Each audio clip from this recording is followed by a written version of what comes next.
Aloha guys, Molly here from Discover the Big Island Real Estate. I'm here with my friend Brenda, and we're here in front of the Kim Cam Hotel enjoying some Kona beer. Kona beer.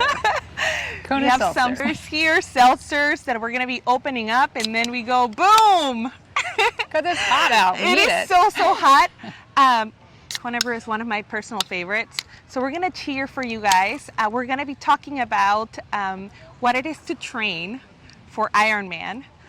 Brenda, cheers. Cheers. Cheers for meeting up, and cheers, you guys. Nice and cold. Yes. So we're gonna dive deep into the questions. If any of you watching, if you guys are interested in learning more about training for Ironman, I'm gonna highly suggest you contact Brenda. I'm gonna be putting her information in the comment links below. But for now, Brenda, tell us a little bit about your athletic background on Ironman. Well, so I grew up not doing any sports. So I'm not someone who ran in high school or swam or anything. I learned to swim, but I wasn't a competitive anything. I rode horses. And then I started doing aerobics, and I started teaching aerobics around 1985.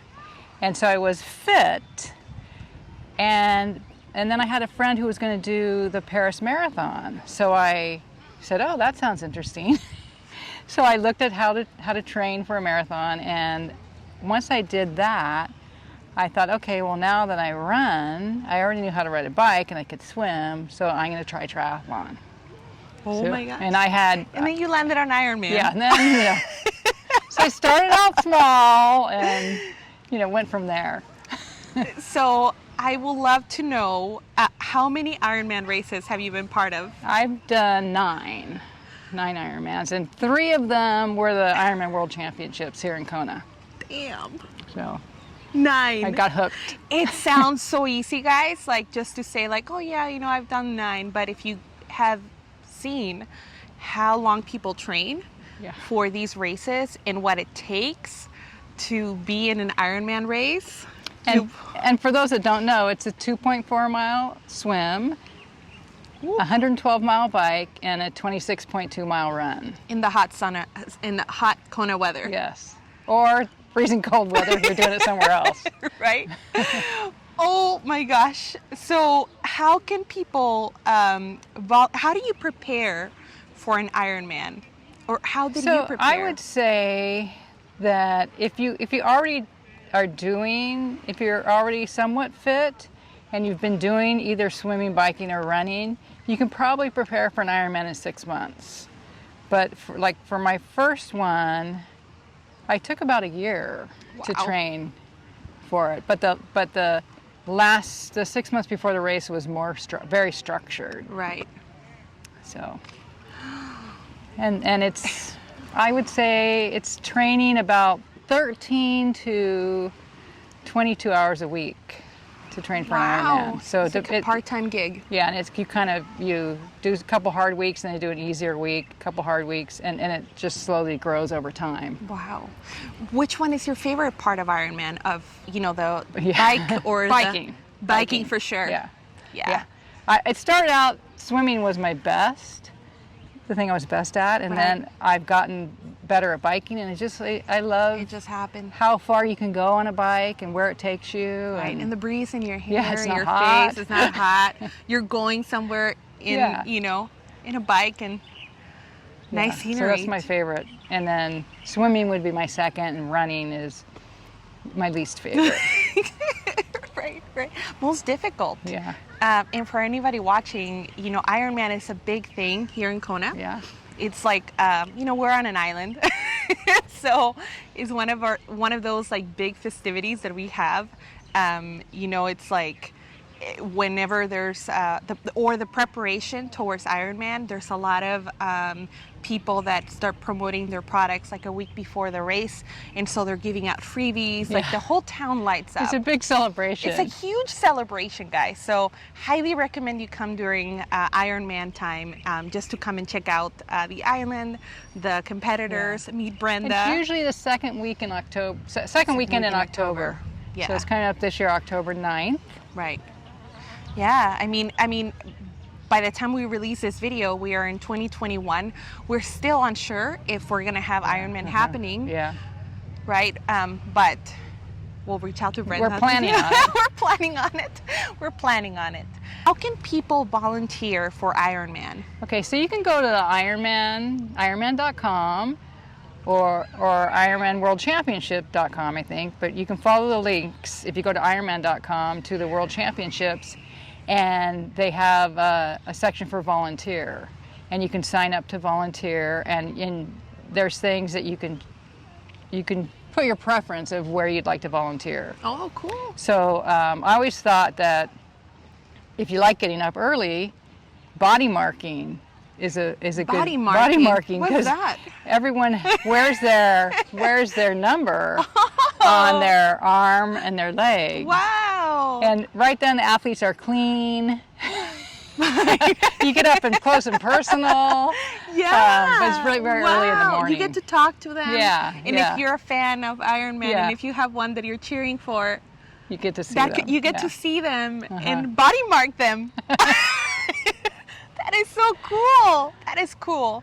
Well, now you guys know more information on what it's, like beyond volunteering, because some people, they just want to give water or snacks or whatever, but I did not know that you could mark or help out in the marking. Yeah. And wow.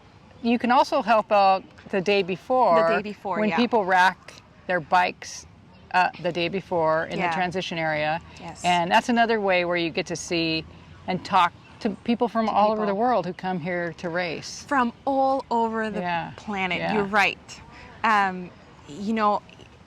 Let's not forget about, we need volunteers after the race for cleaning up, right? Yeah. Guess where all those snacks are going, like when you're feeding. Yes, but it's against the rules to litter outside of an aid station. So most of the trash is confined to, wherever they're serving water, right, and all the other stuff, the smorgasbord that you get to choose from. Right. Well, so now we know. Now we know. Yeah, I would highly, the energy is great, so I would highly encourage, if you're at all interested, coming and volunteering. Even if you're a triathlete who would aspire to doing Kona, it's really fun to come here when you're not racing. Right.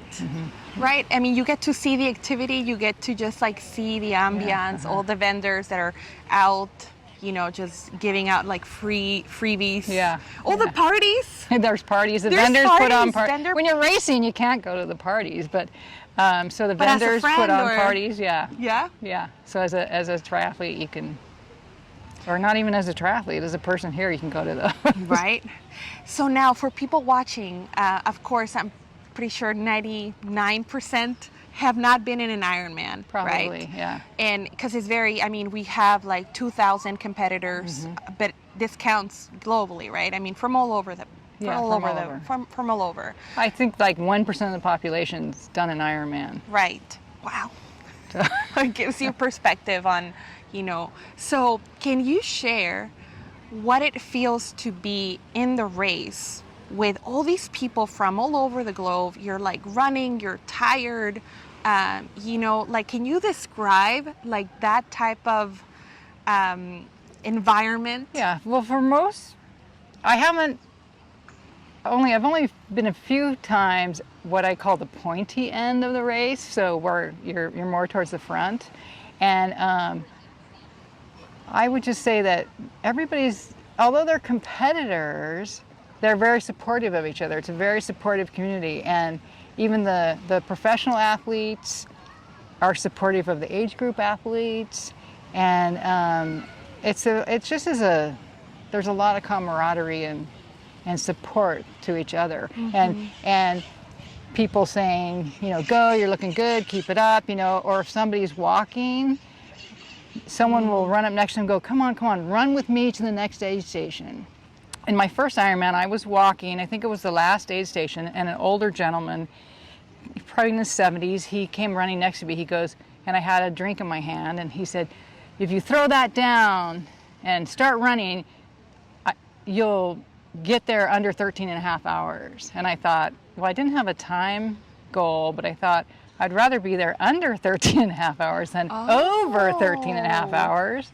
So I threw my cup of water down and I started running again and came in like 13:26. Yeah. So, I mean, stuff like that. They're just, people encourage each other. Mindset motivation, out there, right? yeah. Yeah. So They're nice. motivating you Yeah. throughout and you're right. And some people, if they're cheering for people that are running, from Africa or Europe, and they have their flags, on the road. Yeah, and that gives me yes. chills. Oh yeah, right? Yeah. Because it gives you perspective on how many cultures are in this race as well. Yeah. How many people from all over the globe are in here just trying to get to the finish line. Yeah. And anything can happen. You never know how your day's going to go when it starts. So what did you feel when you were at the finish line and then you were, because there's like a huge screen, right? Yeah. Let's describe the screen moment. Well, so what did you feel when you saw yourself like, I'm here? Well, here at the Ironman World Championships, it's a pretty long finisher chute. Right. So at Ironmans where you qualify for the World Championships, it's shorter. So here you really get to savor the fact that you're in the Ironman World Championships, and that there's just so many people screaming and yelling and cheering for you. And in Ironman, your name is on your bib, so people are yelling your name. That's so crazy. And they celebrate the last finisher as much as they celebrate the first finisher. Right. So, and everyone in between. So you really feel like you're a winner, no matter where you come in. And so the finisher chute's long, and you get to savor it. And the first time that I did the Ironman World Championships, it was my fourth Ironman. So I had tried to qualify, and finally on my third Ironman I qualified. And I was crying as I was crossing the finish line, because I was like, I had dreamed of that moment for so long that it's like, right. It's like when it comes full circle, like the whole year that you trained for it or more, right? Yeah. And then, you're at the finish line and you're like, oh my gosh, I did this. Yeah, it's very, right? It's emotional. Emotional, yeah. And you see a lot of people, they just break down and cry, and you're like, I'm tired. It's been a long day. Yeah. So your emotions are right there at the surface, whatever they are. They're right. Part of being a human, right? Yeah. It's just, it's. I mean, of course, I have never done it, but I can only imagine. But you've been here and seen. I've been here and I've seen it. I've seen it only. Doing it, it's like let's talk about commitment. People dream about, doing things, but if you're not committed, like Brenda, that she's, 9, that shows you a level of commitment to the sport and to the training.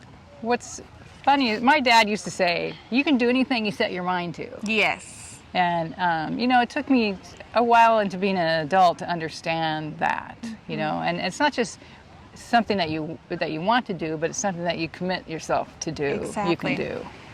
So, and Ironman sort of helped me realize that. And the beauty is that she also trained people, right? Yeah. You can also train people that are wanting to achieve that same goal. Would you say, what do you think it takes for somebody? So most people, they have a job, they're employed, and they are working 40 hours a week, right? And so here, you were sharing, it takes about 22 hours of your day to train. What will you say to people that are, have this full-time job or have full-time commitment and really want to you have your plan, your training plan, either that you've gotten from a book or that you have from your coach, and you may not hit every single workout because life happens, things come up. Life happens. And so, if you can do 80% of what you planned, that's going to be good enough to get you across the finish line. Right. But I recommend people starting out smaller than a full Ironman. Start out with a sprint distance, an Olympic distance, a half Ironman. and like build the up. Kona, you think? Kona is Kona's yeah. intense. No. Well, that back. I know people who've done that as their first race. Wow. And it's hard. It may not be the most joyful introduction to the sport. Right. But right. There's other distances. The Olympics just happened. They did the Olympic distance, which is 1.5 kilometer swim, a 25-mile bike ride, and a 10K run. Wow. So that's a doable distance, I think, for somebody who's working, has a family, and has all those other commitments. Right. That's I think reasonably doable. Right. Like you could train maybe 8, maybe maximum 12 hours a week to do that distance. Right. And I think that it's very important to get somebody to coach you, just because, I mean, if you want to do it on your own, but kind of being on your own is kind of hard. It's harder. It is harder. If you get somebody to guide you along, somebody that you're accountable to. Somebody who's looking to see, hey, you didn't, this week you missed 3 workouts. What's going on? We're not gonna get there. What's going on? Right. Oh, that is so true. So, if you are interested in learning more about Brenda's coaching program, you feel more than welcome to contact her. Connect with Brenda. My email is islandtricoach@gmail.com. Just very easy. Yeah, that's hopefully easy to remember. It's island. Do you only train athletes on the island, or can you do people that are I can on the do mainland? People that are on the mainland too. Yeah. Yeah, and Skype from Paradise, hey. Yeah. And also... And I lived on the mainland, and I you understand it's mainland. not always warm and cozy outside to train. But you know what? And also, right now we're sweating bullets. I don't know if you guys can see or not, but we are. It is super hot today.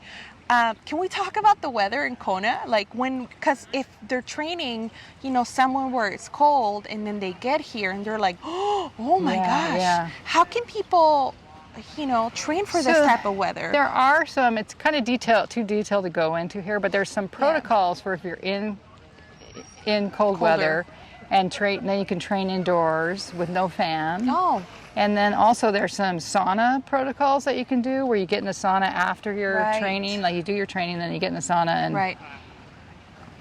sweat it out for a bit. Just sweat it out. So there's it feels like a sauna today. And, so great. And from as a person who I lived in California before I moved to Kona, and I came here. I found that if I got here about 10 days ahead of time, that helped me acclimate to the heat a lot. And not just came here and sat on the beach in the shade, but got out and trained. This kind of going a little bit off topic because it's making me think. I have a lot of clients that have acquired STVR, properties that have to rent, short-term vacation rentals, and that's the biggest season, right? Because everybody wants to be here, and athletes, like you said, they do come, sometimes a month before the race to acclimate.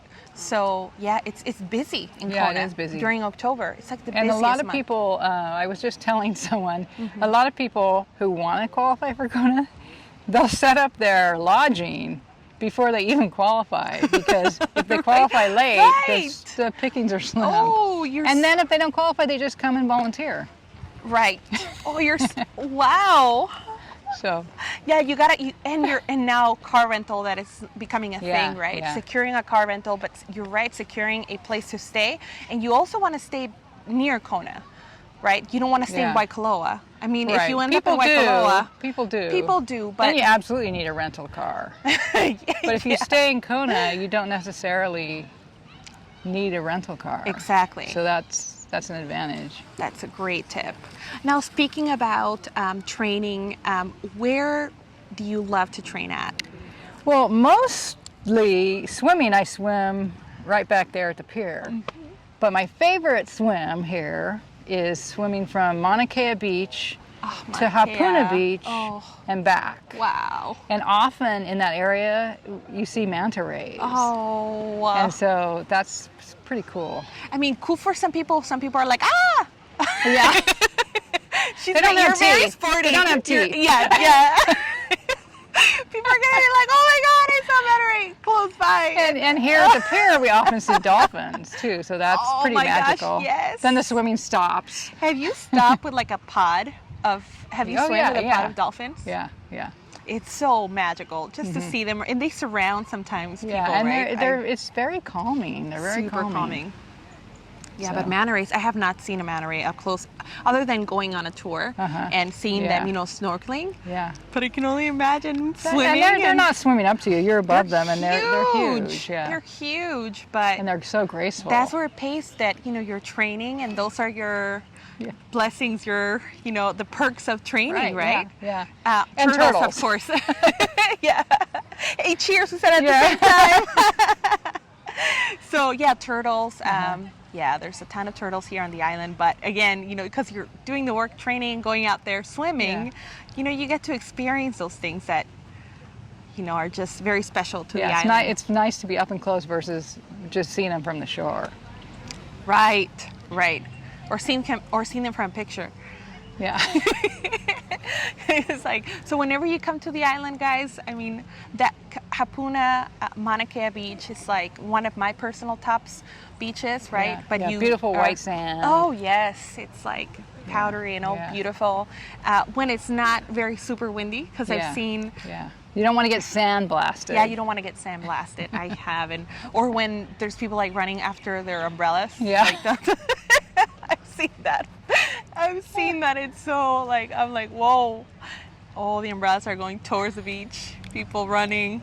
The beach balls going. Kids crying. Doesn't happen often, but it has happened. But yeah, those two beaches are so gorgeous. So what brought you to Hawaii, Brenda? Oh boy, when I was in high school, I was a camp counselor up by Hawaii, just north of Hawaii. Wow. And I think that's when my love affair with Hawaii started. And then when I graduated from high school, I told my parents, all I want is a round trip ticket to Hawaii. But I went to Maui, and I convinced some high school friends to also, they got that for graduation. Wow.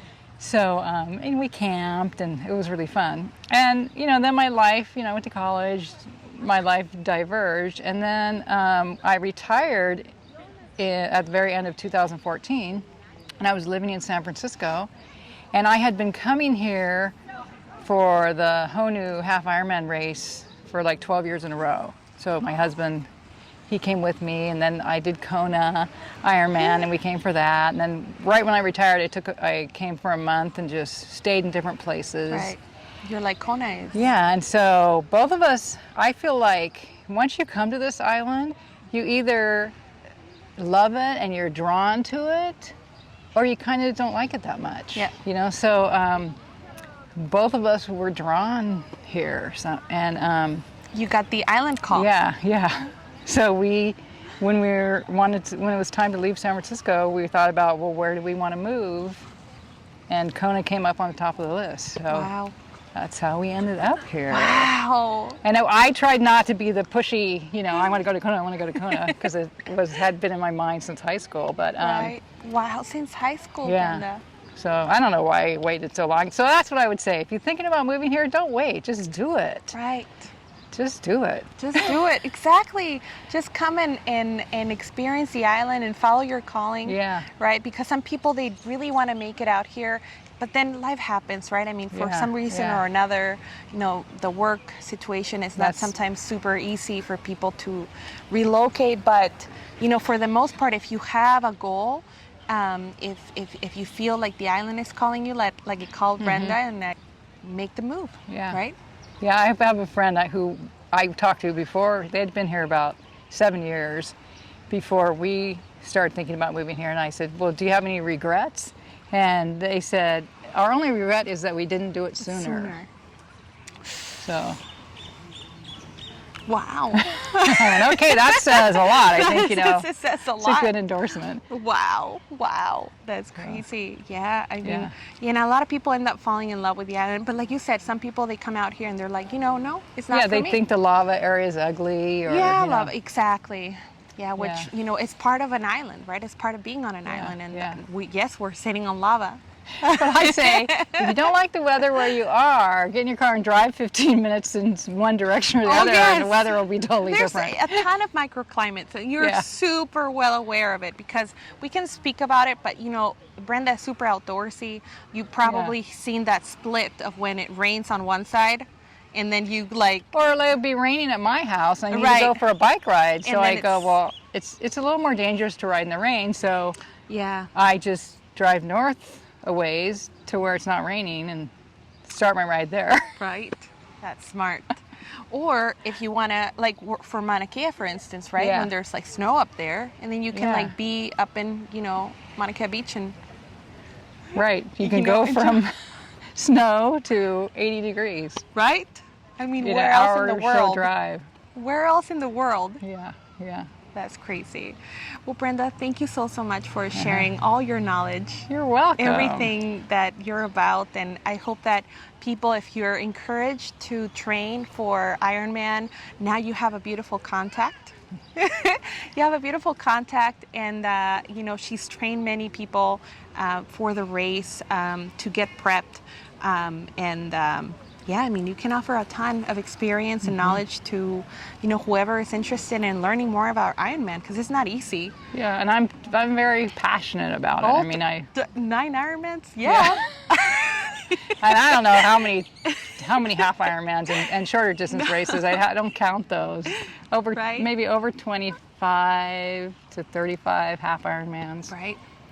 So. Well, Brenda, thank you so much. On behalf of Kona Brew, here's a gift card. You. Here's a gift card from Kona Brew.